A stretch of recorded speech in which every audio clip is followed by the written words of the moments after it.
മാധ്യമങ്ങളൊക്കെ വാർത്ത കൊടുക്കുമ്പോൾ സാധാരണക്കാരായിട്ടുള്ള ജനങ്ങളെല്ലാവരും തന്നെ വിചാരിക്കുന്നത് ചില കാര്യങ്ങൾ ഈ ലോകത്ത് സംഭവിക്കുന്നു, അതെടുത്ത് വാർത്തകളാക്കി നമുക്ക് നൽകുന്നു എന്നുള്ളതാണ്. അങ്ങനെ മാത്രമല്ല സംഭവിക്കുന്നത്. പലപ്പോഴും മാധ്യമങ്ങൾക്ക് തന്നെ വളരെ കൃത്യമായിട്ടുള്ള അജണ്ടകളുണ്ട്. അല്ലെങ്കിൽ ഇനി അവർക്ക് അജണ്ടകളില്ലാത്ത മാധ്യമങ്ങൾ ആണെങ്കിൽ പോലും സെലക്റ്റീവായിട്ടുള്ള ചില ലീക്കേജുകൾ മനഃപൂർവ്വമായി ചില പാർട്ടികളോ ചില നേതാക്കന്മാരോ ഒക്കെ തന്നെ മാധ്യമങ്ങൾക്ക് കൊടുക്കാറുണ്ട് എന്നുള്ളത് വാസ്തവമാണ്. ഇപ്പോൾ CPM-ൻ്റെ സംസ്ഥാന കമ്മിറ്റി ചേരുന്നു, അല്ലെങ്കിൽ CPI-യുടെ സംസ്ഥാന കമ്മിറ്റി ചേരുന്നു, അല്ലെങ്കിൽ BJP-യുടെ ചേരുന്നു എന്നൊക്കെ പറഞ്ഞാൽ പലപ്പോഴും ആഗ്രഹിക്കുന്ന ചില വാർത്തകളൊക്കെ തന്നെ പുറത്തേക്ക് വരും. അല്ലെങ്കിൽ ചിലപ്പോൾ ചില നേതാക്കന്മാർ ആഗ്രഹിക്കുന്ന, അവർക്ക് താല്പര്യമുള്ള ലേഖകരെയും മാധ്യമപ്രവർത്തകരെയും വിളിച്ചുകൊണ്ട് അവർക്ക് താല്പര്യമുള്ള ഒരു സെലക്റ്റീവ് ലീക്കേജ് കൊടുത്തിട്ടുണ്ട് വാർത്തകളൊക്കെ തന്നെ പുറത്തേക്ക് വരാറുണ്ട്. അതുകൊണ്ട് നമ്മൾ അറിയുന്നതൊക്കെ മുഴുവൻ ശരിയാണ് എന്ന് നിങ്ങളാരും വിചാരിച്ച് കളയരുത്. ഇതിന് ഏറ്റവും പ്രധാനപ്പെട്ട ഉദാഹരണം എന്ന് പറയുന്നത് ചില ഗവൺമെൻറ് ഏജൻസികളാണ്. ഇപ്പോൾ എൻഫോഴ്സ്മെൻറ്റ് ഡയറക്ടറേറ്റ് അന്വേഷണം നടത്തുകയാണെങ്കിൽ സാധാരണ അതിൽ നിന്നുള്ള വിവരങ്ങളൊന്നും തന്നെ പെട്ടെന്ന് പുറത്തേക്ക് കിട്ടില്ല. പക്ഷേ അതിൽ തന്നെ എൻഫോഴ്സ്മെൻറ്റ് ഡയറക്ടറേറ്റ് ഇപ്പോൾ കേരളത്തിൻ്റെ സ്റ്റേറ്റ് ഗവൺമെൻറ്റിനെതിരെയൊക്കെ ആണെങ്കിൽ ചില സെലക്റ്റീവായിട്ടുള്ള ലീക്കേജുകൾ മനഃപൂർവ്വമായി അങ്ങോട്ട് കൊടുക്കും. അപ്പോൾ അതൊക്കെ തന്നെ വലിയ വാർത്തകളായിട്ട് പുറത്തേക്ക് വരും എന്നുള്ളതാണ് വാസ്തവം. അപ്പോൾ ഇതുപോലെ തന്നെയാണ് പല വാർത്തകളും തന്നെ പുറത്തേക്ക് വരാറുള്ളത്. അപ്പോൾ അതിൽ ഇന്നലെ അതുപോലെ തന്നെ CPI-യുടെ ഒരു സംസ്ഥാന സമിതി യോഗം ചേർന്നു MN സ്മാരകത്തിൽ തിരുവനന്തപുരത്ത്. അപ്പോൾ ആ യോഗത്തിലുണ്ടായിട്ടുള്ള ചർച്ചകളൊക്കെ തന്നെ പൊതുവെ വാർത്തയായി പുറത്തേക്ക് വരുന്നൊരു അവസ്ഥയുണ്ടായി. ആ പുറത്തേക്ക് വരുന്നത് CPI-യുടെ ഒരു ഡാമേജ്, അവർക്കുണ്ടായിട്ടുള്ള ഒരു ഡാമേജ്, ആ ഒരു ഇമേജിനുണ്ടായിട്ടുള്ള ഡാമേജ് നിലനിർത്താൻ, അല്ലെങ്കിൽ അവർക്ക് കുറച്ചുകൂടി വിശുദ്ധരാകാൻ വേണ്ടിയിട്ടുള്ള ഒരു ശ്രമമാണ് എന്നുള്ള കാര്യത്തിലൊന്നും എനിക്കൊരു സംശയവുമില്ല. അപ്പോൾ അത്തരത്തിൽ വന്ന വാർത്തകളിലൂടെ അതിനിശ്ചിതമായിട്ട് ഇന്നലെ പിണറായി വിജയനെ തന്നെ വിമർശിക്കുകയാണ് CPI ചെയ്തിട്ടുള്ളത്. അതിന് കൃത്യമായിട്ട് ഇന്ന് പിണറായി വിജയൻ മറുപടി പറഞ്ഞിട്ടുണ്ട്. പക്ഷെ മറുപടി പറഞ്ഞത് പിണറായി വിജയൻ്റെ നാക്കുപയോഗിച്ചല്ല, പകരം വെള്ളാപ്പള്ളി നടേശനിലൂടെ മറുപടി പറയുകയാണ് ചെയ്തേക്കുന്നത് എന്ന് മാത്രമേ ഉള്ളൂ. അപ്പോൾ അതിൻ്റെ വിശദാംശങ്ങളിലേക്ക് ഞാൻ വരാം. അതിൽ ആരാണ് ശരി ആരാണ് തെറ്റ് എന്നുള്ളതിലും അതിൽ എൻ്റെ അനാലിസിസും എൻ്റെ ഈ പറഞ്ഞ നിഗമനങ്ങളിലേക്ക് കൂടി എത്താം എന്നുള്ളതാണ് ഈ വീഡിയോ കൊണ്ട് ഞാൻ ഉദ്ദേശിക്കുന്നത്. അതിൽ ഇന്നലെ ഏറ്റവും ആദ്യം പറഞ്ഞേക്കുന്നത് തദ്ദേശ സ്വയംഭരണ തെരഞ്ഞെടുപ്പിൽ വലിയ തിരിച്ചടി ഞങ്ങൾക്ക് നേരിടേണ്ടി വന്നുവെന്നും ആ തിരിച്ചടിയുടെ യഥാർത്ഥ കാരണമെന്ന് പറയുന്നത് ഭരണവിരുദ്ധ വികാരമാണെന്നാണ് ബിനോയ് വിശ്വം എന്ന് പുറത്തേക്ക് പറഞ്ഞേക്കുന്നത്. പക്ഷെ അതിനേക്കാൾ സ്പെസിഫിക്കായി ഇന്നലെ മാധ്യമങ്ങൾ കൊടുത്ത റിപ്പോർട്ട് എന്ന് പറയുന്നത് പിണറായി വിരുദ്ധ വികാരമുണ്ട് എന്നുള്ളതാണ്. ഇത് തന്നെ നിങ്ങൾ ശ്രദ്ധിക്കേണ്ട ഒരു കാര്യമാണ്. LDF-ൻ്റെ ചരിത്രത്തിലോ ഏതെങ്കിലും ഈ പറയുന്ന പോലെ അവരുടെ ഗതകാല ചരിത്രങ്ങളിൽ ഒരിക്കൽ പോലും ഇത്തരത്തിൽ ഒരു വ്യക്തിപരമായിട്ടുള്ള അറ്റാക്കോ ആക്രമണമോ ഉണ്ടായിട്ടില്ല, അല്ലെങ്കിൽ കുറ്റപ്പെടുത്തലോ ഉണ്ടായിട്ടില്ല എന്നുള്ളതാണ് വാസ്തവം. അപ്പോൾ എല്ലാ അതിരുകളും ലംഘിച്ചുള്ള ഒരു കുറ്റപ്പെടുത്തൽ യഥാർത്ഥത്തിൽ പിണറായി വിജയനെതിരെ ഉണ്ടായിരിക്കുന്നു. ഇതിന് പിണറായി വിജയൻ അർഹനാണോ ഇല്ല എന്നൊക്കെ ഉള്ളത് നമ്മൾ ആലോചിക്കണം. കാരണം യഥാർത്ഥത്തിൽ 5 കൊല്ലം കഴിഞ്ഞ് വീണ്ടും തുടർഭരണം കിട്ടിയത് പിണറായിയുടെ നേട്ടം തന്നെയാണ് എന്നുള്ളത് അങ്ങനെയാണെങ്കിൽ നമ്മൾ അംഗീകരിക്കേണ്ടി വരും എന്നുള്ളതൊരു വാസ്തുതയാണ്. അത് വെറുതെ ഉണ്ടായ നേട്ടമല്ല, യഥാർത്ഥത്തിൽ 91 സീറ്റിൽ നിന്ന് 8 സീറ്റുകൾ കൂടിക്കൊണ്ടുണ്ടായ നേട്ടമാണ് എന്നുള്ളത് കൂടി ഒരു വാദമായിട്ട് ഉന്നയിക്കാവുന്നതാണ്.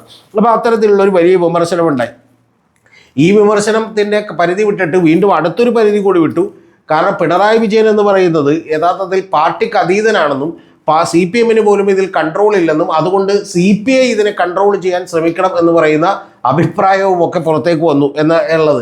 അതൊക്കെ തന്നെ വളരെ സെലക്റ്റീവായിട്ടുള്ള ലീക്കേജുകളാണെന്ന് നമുക്കറിയാം. അതിന് ചില ഉദാഹരണങ്ങളും ഒക്കെ ചൂണ്ടിക്കാണിക്കുന്നുണ്ട്.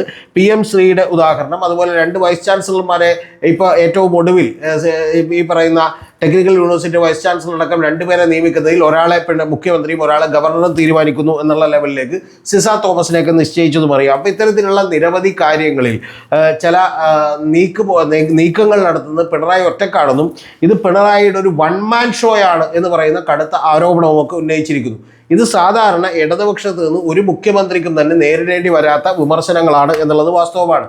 മൂന്നാമത്തത് ഏറ്റവും ഗുരുതരമായിട്ടുള്ള വിമർശനമാണ്. ആ വിമർശനം എന്ന് പറയുന്നത് വെള്ളാപ്പള്ളി നടേശൻ എന്ന് പറയുന്നത് പിണറായിയുടെ ഒരു മെഗാഫോൺ ആണെന്നും യഥാർത്ഥത്തിൽ പിണറായി പറഞ്ഞു കൊടുക്കുന്ന കാര്യങ്ങളാണ് വെള്ളാപ്പള്ളി പറയുന്നതെന്നും ആ വെള്ളാപ്പള്ളിയുടെ ഈ പറയുന്ന പോലെയുള്ള ജൽപ്പനങ്ങൾ കൊണ്ടിട്ട് ന്യൂനപക്ഷ സമുദായത്തെ തന്നെ അകറ്റാനാണ് സഹായിച്ചതെന്നും അതും ഈ കഴിഞ്ഞ തെരഞ്ഞെടുപ്പിൽ തദ്ദേശ സ്വയംഭരണ തെരഞ്ഞെടുപ്പിൽ വലിയ തിരിച്ചടി ഉണ്ടായി എന്നുള്ളതുമാണ് വിലയിരുത്തിയിട്ടുള്ളത്. അപ്പോൾ ഇത്തരത്തിലുള്ള വലിയ വിലയിരുത്തലുകളെല്ലാം തന്നെ പുറത്തേക്ക് വന്നതിന് ശേഷം ഇന്ന് വളരെ അനിതസാധാരണമായി വെള്ളാപ്പള്ളി പൊട്ടിത്തെറിക്കുന്നത് നമ്മൾ കണ്ടു. അദ്ദേഹം സാധാരണ എല്ലാവരോടും ചിരിച്ച് രസകരമായി പെരുമാറുന്ന ഒരാളാണ്. പക്ഷെ അദ്ദേഹം ഇന്ന് നാക്ക് കടിക്കുന്നതും മൈക്ക് തട്ടിപ്പറിക്കുന്നതും ഒക്കെ കണ്ടു. നമുക്കതിൻ്റെ വിശദാംശങ്ങളിലേക്ക് കൂടി വരാം. അപ്പോൾ അതിൽ ശിവഗിരി മഠത്തിൻ്റെ ഒരു വാർഷികാഘോഷ പരിപാടി നടക്കുകയാണെന്ന് ശിവഗിരി തീർത്ഥാടനത്തിൻ്റെ 93ാമത്തെ വർഷത്തെ ഈ പറഞ്ഞ വാർഷികാഘോഷ പരിപാടികളിലാണ്. ആ പരിപാടി വലിയ പരിപാടിയായിരുന്നു. അതിൽ പിണറായി വിജയൻ ഉണ്ടായിരുന്നു, കൂടാതെ കർണാടക മുഖ്യമന്ത്രിയായിട്ടുള്ള സിദ്ധരാമയ്യ ഉണ്ടായിരുന്നു. ആ സിദ്ധരാമയ്യയുടെ പ്രസംഗമൊക്കെ കേൾക്കുന്നതിന് മുമ്പ് പിണറായി വിജയൻ അവിടെ നിന്ന് പോയി. കാരണം അദ്ദേഹത്തിന് ഇന്ന് മന്ത്രിസഭാ യോഗമുള്ളതാണ് ഉച്ചയ്ക്ക് 12 മണിക്ക്. അത് മാറ്റിവെച്ചതുകൊണ്ട് അദ്ദേഹം ആദ്യത്തെ ഉദ്ഘാടകനായിട്ട് അദ്ദേഹത്തെ തീരുമാനിക്കുകയും അധ്യക്ഷ പ്രസംഗം മറ്റൊരാൾക്ക് കൊടുക്കുകയും ചെയ്തുകൊണ്ട് അദ്ദേഹം നേരെ തന്നെ പോയി. അപ്പോൾ ഇത് പോയതിന് ശേഷമാണ് യഥാർത്ഥത്തിൽ വെള്ളാപ്പള്ളി നടേശൻ സദസ്സിൽ വേദിയിലുണ്ടായിരുന്നു. വെള്ളാപ്പള്ളി നടേശൻ ഇറങ്ങി വരുമ്പോൾ മാധ്യമപ്രവർത്തകരൊക്കെ അദ്ദേഹത്തിൻ്റെ ചുറ്റും കൂടി. അപ്പോൾ മാധ്യമപ്രവർത്തകരൊക്കെ ചുറ്റും കൂടിയപ്പോൾ തന്നെ നിങ്ങളെ ഒരു വർഗീയവാദി എന്ന് വിളിക്കുന്നുണ്ടല്ലോ എന്നുള്ളത് NDTVയുടെ ഒരു ലേഖകൻ ചോദിച്ചു. NDTVയുടെ ലേഖകൻ ചോദിച്ചപ്പോൾ അദ്ദേഹം വീണ്ടും മലപ്പുറം പരാമർശവുമാണ് എടുത്തിട്ടത് കൊണ്ട് മലപ്പുറം പരാമർശം ഉൾപ്പെടെയുള്ള ജില്ലകളിൽ, മലപ്പുറവും അതുപോലെ തന്നെ വയനാടും കാസർഗോഡും അടക്കമുള്ള ജില്ലകളിൽ ഞങ്ങൾക്കൊരു വിദ്യാഭ്യാസ സ്ഥാപനം പോലും തുടങ്ങാൻ കഴിയുന്നില്ലെന്നും ഞാൻ പറഞ്ഞതിൽ ഒരു തെറ്റുമില്ലെന്നും പറഞ്ഞുകൊണ്ട് അദ്ദേഹം അതിനെ ന്യായീകരിക്കാൻ വേണ്ടി മുന്നോട്ട് വന്നു.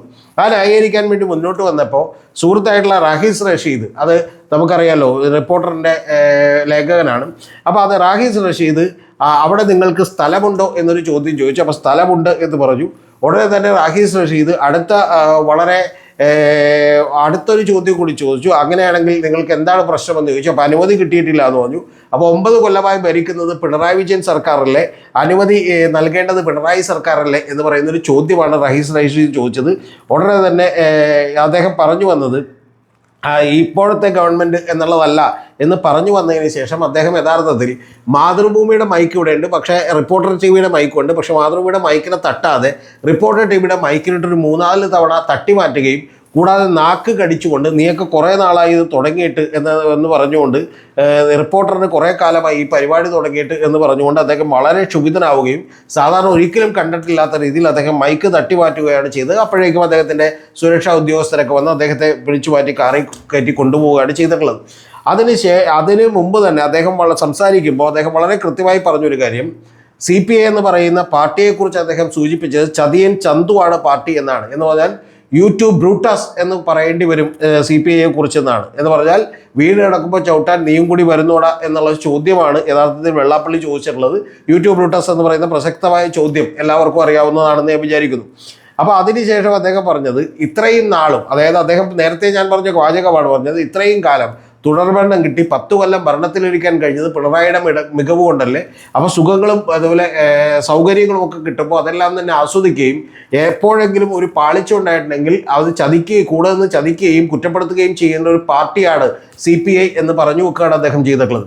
ഇത് പറയുമ്പോൾ നിങ്ങളൊന്ന് ആലോചിച്ച് നോക്കണം. ഇത് ഒരു വാചകം കൂടി അദ്ദേഹം കടത്തി പറഞ്ഞു. അത് ഏറ്റവും പ്രധാനപ്പെട്ട അടിവരയിട്ട് കേൾക്കേണ്ട ഒരു വാചകമാണ്. ആ വാചകം എന്ന് പറയുന്നത് ഇത് യഥാർത്ഥത്തിൽ അവരുടെ പാർട്ടിക്കകത്തല്ലേ പറയേണ്ടത്, അല്ലാതെ പുറത്ത് പറയുന്നത് മര്യാദയാണോ എന്നാണ് ചോദിച്ചിട്ടുള്ളത്. എന്ന് പറഞ്ഞാൽ ഇത് യഥാർത്ഥത്തിൽ LDFനകത്ത് പറയേണ്ടതല്ലേ, പുറത്തു വന്ന് പറയുന്നത് തെറ്റല്ലേ, ഇത് ചതിക്കുന്ന സ്വഭാവമല്ലേ എന്നുകൂടി ചോദിച്ചു യഥാർത്ഥത്തിൽ വെള്ളാപ്പള്ളി നടേശൻ. ഉടനെ തന്നെ അടുത്തത് ബിനോയ് വിശ്വത്തിൻ്റെ മറുപടി വന്നു. ആ ബിനോയ് വിശ്വത്തിൻ്റെ മറുപടി എന്ന് പറയുന്നത് ചതിയൻ ചന്തുവിൻ്റെ തൊപ്പി ഞങ്ങൾക്ക് ചേരില്ല, പകരം ഈ പറഞ്ഞയാളുടെ തലക്കത് 1000 വട്ടം ഇണങ്ങും, ഞങ്ങളുടെ തലക്ക് ഒരിക്കലും ഇണങ്ങില്ല, ഞങ്ങളുടെ പാർട്ടിക്കും ഇണങ്ങില്ല എന്നുമാണ് അദ്ദേഹം പറഞ്ഞത്. കൂടാതെ അദ്ദേഹം പറഞ്ഞ അടുത്ത ഏറ്റവും വലിയ സെൻറ്റൻസ്, അത് യഥാർത്ഥത്തിലുള്ള വലിയ സെൻറ്റൻസ് ആണ്.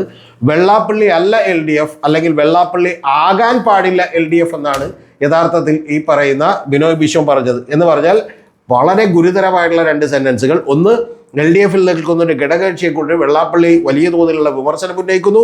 ആ വിമർശനം ഉന്നയിച്ചത് കൂടാതെ ഇത് LDFിലല്ലേ പറയേണ്ടത്, അല്ലെങ്കിൽ പാർട്ടിക്കകത്തല്ലേ പറയേണ്ടത് എന്ന് പറയുന്ന ചോദ്യം ഉന്നയിക്കുന്നു. രണ്ടാമത്തേത്, നിങ്ങൾ അറിയേണ്ടത് ബിനോയ് വിശ്വം എന്ന് പറയുന്ന LDFിലെ ഏറ്റവും വലിയ 2ാമത്തെ പാർട്ടിയുടെ സ്റ്റേറ്റ് സെക്രട്ടറി തന്നെ പറയുന്നു വെള്ളാപ്പള്ളി അല്ല LDF, വെള്ളാപ്പള്ളി ആകാൻ പാടില്ല LDF എന്ന് പറയുന്നു. കൂടാതെ അദ്ദേഹം പറയുന്നു ഇനി എവിടെയെങ്കിലും വെച്ച് കണ്ടാൽ എന്ത് ചെയ്യുമെന്ന് ചോദിക്കുമ്പോൾ ഞാൻ കണ്ടിട്ടുണ്ടെങ്കിൽ കൈ കൊടുക്കുമായിരിക്കും, ചിരിക്കുമായിരിക്കും, പക്ഷേ ഞാനൊരിക്കലും കാറിൽ കയറ്റില്ല എന്നുകൂടി പറയുന്നു. എന്ന് പറഞ്ഞാൽ പിണറായി വിജയൻ ഇദ്ദേഹത്തെ കാറിൽ കയറ്റിയതും കൊണ്ടു നടന്നതും ഇദ്ദേഹത്തിനോട് ഒരു തരത്തിലുള്ള എതിർപ്പ് പ്രകടിപ്പിക്കാതിരുന്നതൊക്കെ തന്നെ തിരിച്ചടിയായി എന്ന് പറയുന്ന അതിരൂക്ഷമായിട്ടുള്ള വിമർശനമാണ് ബിനോയ് വിശ്വം ഉന്നയിച്ചിട്ടുള്ളത്. ബിനോയ് വിശ്വവും CPIയിലും ഉണ്ടായിട്ടുള്ള വിമർശനങ്ങളോട് യഥാർത്ഥത്തിൽ വെള്ളാപ്പള്ളി നടേശൻ പ്രതികരിച്ചത് 100% അത് പിണറായിയുടെ അറിവോടുകൂടി തന്നെ ആയിരിക്കുമെന്ന് ഞാൻ വിചാരിക്കുന്നു. യഥാർത്ഥത്തിൽ LDFനകത്ത് വലിയ തോതിലുള്ള അസ്വാരസ്യങ്ങൾ പൊട്ടിപ്പുറപ്പെടുന്നു എന്നുള്ളതാണ് നമ്മൾ മനസ്സിലാക്കേണ്ടത്. ഒരുപക്ഷെ ഇത് കെട്ടടങ്ങി പോയേക്കാം. കാരണം LDFിലേക്ക് വരുമ്പോൾ ഇത്തരം ഒരു വിമർശനം ഒരു കാരണവശാലും CPI ഉന്നയിക്കാൻ സാധ്യതയില്ല. ആ CPI ഉന്നയിച്ചാൽ അത് വലിയ പ്രത്യാഘാതങ്ങൾ ഉണ്ടാക്കും. ഒരുപക്ഷെ CPIക്ക് ഈ മുന്നണിയിൽ നിന്ന് വിട്ടുപോകേണ്ട അവസ്ഥയിലേക്ക് വരെ എത്തിയേക്കാം. പക്ഷെ അതൊന്നും മുതിരുമെന്ന് ഞാൻ വിചാരിക്കുന്നില്ല.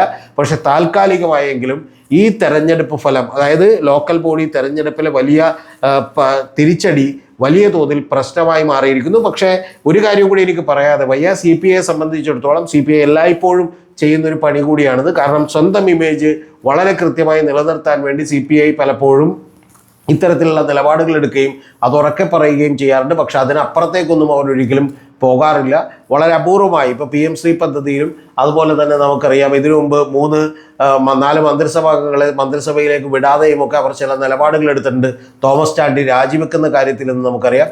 എന്താണെങ്കിലും ഇത് അത്രത്തോളം ഒന്നും ഇനി മുന്നോട്ട് കൊണ്ടുപോകാൻ സാധ്യതയില്ല. പക്ഷെ എങ്കിൽ പോലും ഒരു അസ്വാരസ്യം ഉണ്ടായിരിക്കുന്നു. അതായത് CPIക്ക് പോലും എതിരഭിപ്രായം ഉണ്ടായിരിക്കുന്നു. അത് CPM-നകത്ത് പാർട്ടി പറയില്ല എന്നും പാർട്ടിക്ക് അതീതനായി പിണറായി മാറിയെന്നും ഒരു വൺ മാൻ ഷോ ആണെന്നുമുള്ള അഭിപ്രായങ്ങളിലേക്ക് കടന്നിരിക്കുന്നു. അതിന് അതിശക്തമായ മറുപടി വെള്ളാപ്പള്ളിയിലൂടെ പിണറായി തന്നെ പറഞ്ഞിരിക്കുന്നു. വെള്ളാപ്പള്ളി രോഷാകുലായിരിക്കുന്നു എന്നുള്ളതാണ്. രോഷാകുലായതിൻ്റെ പിന്നിൽ റിപ്പോർട്ടർ ചാനലിൻ്റെ പിന്നിൽ അത് അണിനിരക്കുന്നതിൻ്റെ പിന്നിൽ ചെറിയൊരു കാര്യം കൂടിയുണ്ട്. കാരണം ആൻഡോ അഗസ്റ്റിനെ പോലെയുള്ള മുതലാളിമാർക്ക് ഗോകുലം ഗോപാലനുമായുള്ള ബന്ധവുമൊക്കെ അദ്ദേഹത്തിന് അറിയാവുന്നതുകൊണ്ട്, അതല്ലെങ്കിൽ അദ്ദേഹത്തെ പലവട്ടം അത്തരത്തിൽ മിഡ് എഡിറ്റേഴ്സിൽ നിന്ന് വിമർശിച്ചിട്ടുള്ളത് കൊണ്ട്, പ്രത്യേകിച്ചും അതിനേക്കാളൊക്കെ ഉപരി ഗോകുലം ഗോപാലൻ അതിനകത്തൊരു ഹാൻഡ് ഉണ്ട് അല്ലെങ്കിൽ ഒരു കൈയുണ്ട് എന്ന് പറയുന്ന തോന്നലുമൊക്കെ തന്നെ അദ്ദേഹത്തെ വളരെ രോഷാകുലാക്കിയിട്ടുണ്ടാകും.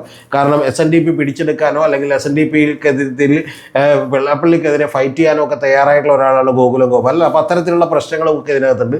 അതുകൊണ്ടാണ് റിപ്പോർട്ടറിനെതിരെ അദ്ദേഹം 3 തവണ വളരെ അസ്വാഭാവികമായി തട്ടിമാറ്റുകയും ചൂടാവുകയും ഒക്കെ ചെയ്ത്. അതൊരിക്കലും റഹീസ് റഷീദിനോടുള്ള ഒരു വിമർശനം ഉണ്ടാവില്ല. റഹീസ് റഷീദിന് മുമ്പ് അങ്ങനെ ഒരു സംഭവം ഉണ്ടാവുകയോ ഇതിനു മുമ്പ് ഇത്തരത്തിലുള്ള പ്രൊവോക്കേറ്റീവ് ആയിട്ടുള്ള ചോദ്യങ്ങൾ ചോദിക്കുകയോ ചെയ്തിട്ടില്ല എന്നാണ് എനിക്കറിയാൻ കഴിയുന്നത്. അതുകൊണ്ട് തന്നെ ഇത് റിപ്പോർട്ടർ TVക്കുമെതിരെ അതോടൊപ്പം തന്നെ ഈ പറയുന്ന CPIക്കുമെതിരെയുള്ള വിമർശനങ്ങളാണ് ബാക്കിയുള്ളത്. നമ്മളിനി കാത്തിരുന്ന് കാണണം.